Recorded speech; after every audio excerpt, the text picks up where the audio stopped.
Pada zaman dahulu, saat Bali dipimpin oleh Raja Bedahulu, seluruh desa di Karangasem sedang mengadakan upacara yatnya yang meriah. Ida Bahtara Luhur, dewa penguasa Gunung Agung, melihat persembahan ini dan berniat menguji ketulusan masyarakat. Beliau pun turun dari gunung, menyamar sebagai seorang pengembara tua yang miskin dan berpakaian lusuh. Perjalanan beliau dimulai dari selatan.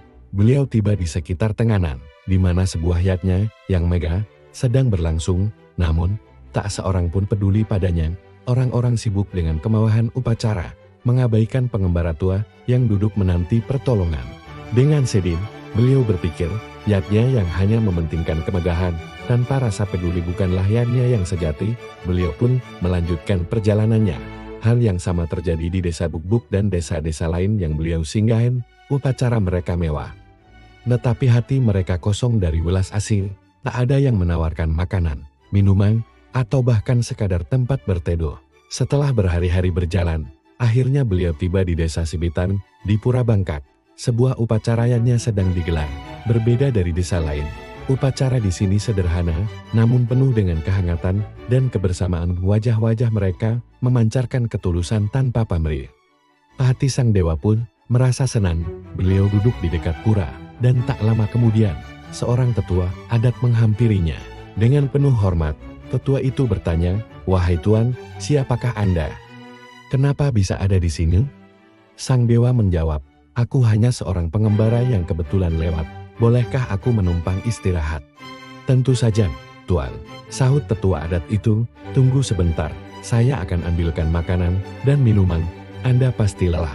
Meskipun sang dewa awalnya menolak karena tak ingin merepotkan, tetua adat itu bersikeras, mengatakan bahwa menolong tamu adalah kewajiban dan kebahagiaan bagi mereka. Akhirnya, beliau menerima makanan dan minuman itu.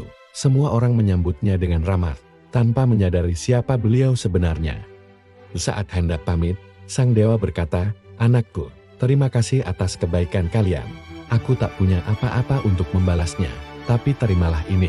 Beliau mengeluarkan sedikit air suci atau tirta yang terbungkus daun talas, di mana aku bisa meletakkannya.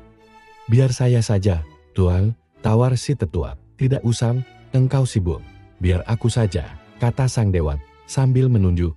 Tetua adat itu secara tak sengaja mengarahkan ke barat daya. Sang dewa pun meletakkan bungkusan air itu di sana, lalu menghilang. Beberapa saat kemudian, persediaan air di pura habis. Tetua adat teringat akan air pemberian sang pengembara dan pergi mencarinya ke arah barat daya. Namun, yang ia temukan bukanlah bungkusan daun talas, melainkan sebuah telaga dengan mata air yang sangat besar. Dia dan warga desa lainnya sangat terkejut. Mereka sadar, pengembara tua itu bukanlah orang biasa. Dipenuhi rasa penasaran dan terima kasih, tetua adat bersama beberapa warga berlari mengejar sosok misterius itu. Mereka menemukannya sedang beristirahat di kaki Gunung Agung. "Maafkan kami, Tuan. Siapakah Anda sebenarnya?" tanya tetua adat. Sang dewa pun menunjukkan wujud aslinya. "Aku adalah Bahtara Luhur." Semua orang langsung bersujud memohon ampun. "Jangan meminta maaf," kata beliau dengan lembut. "Aku sengaja turun untuk menguji hakikat yatnya kalian. Banyak desa yang melakukan upacara mega, namun melupakan inti dari yatnya, yaitu ketulusan dan welas asih. Yatnya kalian di Sibetan, meskipun sederhana, penuh dengan keikhlasan, itulah yatnya yang sejati. Sebagai anugerah, aku berikan kalian mata air itu." Sejak saat itu, tempat dewa masuk ke gerbang gaib disebut Yehkori, yang berarti air dan gerbang. Air dari telaga itu terus membesar hingga menjadi sungai yang deras. Raja Sibetan yang penasaran, akhirnya mendapat petunjuk dari sang dewa untuk membuat sebuah bu, yaitu alat percik air suci dari jamur, untuk bisa mencapai hulu sungai. Ajaibnya, bu itu bisa membawanya melawan arus deras. Untuk mengenang peristiwa itu, sungai tersebut dinamakan Sungai Bu, yang lama-kelamaan menjadi Sungai Bu. Kisah sungai ajaib ini sampai ke telinga Raja Bedahulu. Ia lalu memerintahkan seorang pemuda sakti bernama Kebu Iwa untuk membendung sungai itu sebagai ujian sebelum diangkat menjadi patin. Kebu Iwa dengan kekuatannya memindahkan bukit-bukit untuk membuat bendungan. Saat ia mengangkat bukit terakhir, seorang peternak berteriak panik karena bebek-bebeknya masih ada di atas bukit itu. Anti gunung, bebek yang gitu." Yang artinya, tunggu bukit, bebek saya di sana."